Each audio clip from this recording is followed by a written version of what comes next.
শীত আসছে, ঠোঁট ফাটা সমস্যা মোকাবিলায় প্রাকৃতিক উপায়ে ঘরেই বানিয়ে ফেলুন লিপ বাম। এতে বাজার জলদি ক্ষতিকারক রাসায়নিকের ঝুঁকিও যেমন থাকবে না, আবার তেমনি ঠোঁটও হবে নরম এবং মসৃণ। তো আমি এখানে ন্যাচারাল লিপ বামটা বানানোর জন্য নিয়ে নিয়েছি বিট।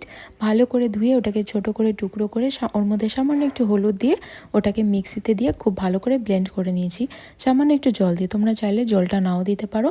এরপর খুব ভালো করে ছেঁকে নিয়েছি। আর এই চাকা অংশটা কিন্তু আমি অবশ্যই ফেলবো না, এটা দিয়ে আমি বানাবো ব্লাশার।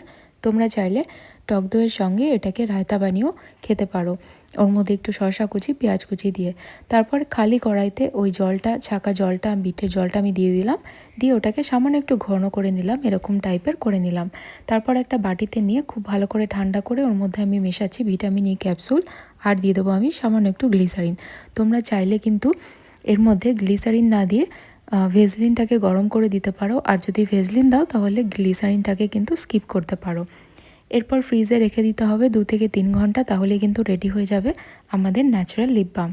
তো লিপ বামটা লাগাবে, এটা কিন্তু বাচ্চাদের জন্য খুবই সুরক্ষিত। মূলত আমি আমার বেবির জন্যই বানিয়েছিলাম। তো দেখো কেমন লাগছে আমায়।